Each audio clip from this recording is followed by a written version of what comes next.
Ça, c'est pas un impôt dégueulasse, hein, la CSG. Tout le monde la paye, que vous soyez salarié, chômeur, retraité. C'est normal. Ça devait durer que quelques temps et finalement, ça perdure. Ça fait des années, 30 ou 40 ans que ça dure. Au départ, c'était 1% de votre salaire.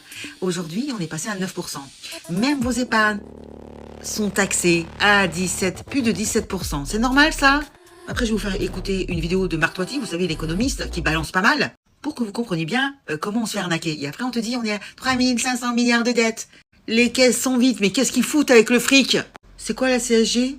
C'est la contribution sociale généralisée. Ah. Et la CRDS, c'est quoi? Vous savez, sur votre salaire, c'est noté qu'on vous prélève. C'est la contribution au remboursement de la dette sociale. On l'a créée, cette dette? Non. Pourquoi on doit rembourser, nous?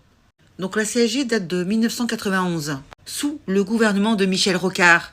Au départ, je vous dis, le taux était de 1,1%. L'objectif, c'était de financer la sécurité sociale. L'idée, c'était de faire contribuer non seulement les salariés, avec les salaires, mais aussi les revenus du patrimoine, les retraites et certains revenus financiers. Aujourd'hui, on est passé de 1% à 9,2%. C'est normal, ça? Vous êtes à la retraite, vous avez déjà cotisé je ne sais combien de temps, et on vous prélève encore à la retraite 9,2% de votre retraite. Les chômeurs, c'est pareil. Et sur les revenus, le pire, sur les revenus du patrimoine et de l'épargne, on vous prélève 17,2%. La CRDS, c'est pareil, elle date de 1996, sous la présidence de Jacques Chirac, soi-disant pour rembourser la dette de la sécurité sociale. Au départ, c'était 0,5%. Et 30 ans plus tard, elle existe toujours. Pour que vous compreniez bien, je vais vous donner un exemple. Lorsque vous faites un placement qui peut rapporter 1000 € d'intérêt, eh bien, ils vous prennent 172 €. Oui, 17,2%. Avec la CSG, là. C'est normal, ça? Je rappelle que vous avez aussi la TVA, l'impôt le plus injuste au monde. On est les seuls à faire ça au monde. Au départ, c'était 18,6%, jusqu'au milieu des années 90. Ensuite, c'est passé à 19,6%. Ça a duré pas mal d'années. Et ensuite, on est passé à 20%. Voilà. Alors, la question qu'on doit se poser, si les impôts augmentent comme ça, constamment, comment ça se fait que la dette augmente aussi? De manière exponentielle. Comment c'est possible? CSG que tout le monde paye, et qui est un impôt qui, à la base, était créé par Michel Rocard en 91, pour financer... Paix à son âme. Voilà, tout à fait. Pour financer, je dirais, la sécurité sociale, à l'époque, c'était 1%. Donc à l'époque, ils nous avaient dit, bon voilà, 1%, les gars, vous êtes prêts à accepter. Tout le monde a dit, bon d'accord, 1%. Sauf que maintenant, c'est combien? C'est 9%. Sur l'épargne, c'est 17,2%. Donc là, on s'est bien fait arnaquer. Pareil pour la CRDS, ça a été créé par Juppé, donc ça aussi c'est pour financer la sécu, tu vois, à chaque fois on nous dit voilà. Et donc ça devait durer 14-15 ans, tu vois, c'était en 96, on y est encore aujourd'hui, tu vois, et on dit que on aura encore pour au moins 15 ans, tu vois. Bon. Donc là, tu baisses la CSG. Moi j'ai fait des simulations, 30 milliards d'euros. Comme tous les Français payent la CSG, parce que si tu es salarié, tu payes la CSG. Si tu es patron, tu payes la CSG. Si tu es chômeur, tu payes la CSG. Si tu es étudiant et que tu as une bourse, tu payes la CSG. Bon, tout le monde la paye, ok? Épargnant, pareil. Donc là, tout le monde, on voit qu'on a fait un petit effort pour nous. Donc tu restaures la confiance. Pareil sur les entreprises, tu baisses l'impôt sur la production. L'impôt que tu payes, même si tu as gagné 0 centime, eh ben, tu dois quand même le payer. Tu vois, c'est quand même un petit peu dommageable. Il y a quasiment plus de pays qui ont ça, sauf nous.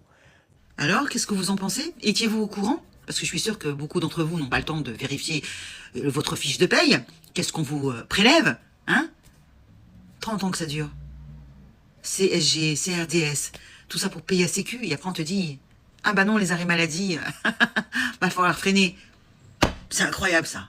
Parce que ça rapporte des milliards. Pour vous donner un chiffre, si ça vous intéresse, la CSG rapporte environ 154 milliards d'euros par an.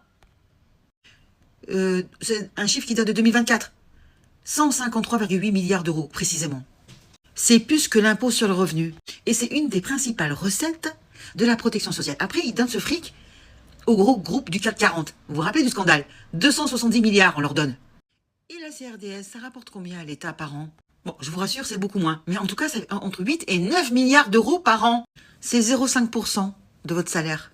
Depuis sa création, ça n'en a pas bougé. Mais vous allez voir, ils vont nous faire une entourloupe bientôt. Donc si on cumule les deux, ça rapporte 160 milliards d'euros par an. 160 milliards d'euros par an. L'impôt sur le revenu, ça rapporte 100 milliards d'euros. C'est pour comparer. Et quand on regarde le déficit public de 2024, on est environ à 170 milliards d'euros. Ça, c'est juste le déficit. Vous voyez? Et pourtant, la dette continue à augmenter. C'est incroyable. Et il continue à emprunter à des taux d'intérêt pharaoniques. Et on continue à couler tout doucement. Voilà. À part ça, tout va bien. 1%, on est passé à 9,2%. C'est normal.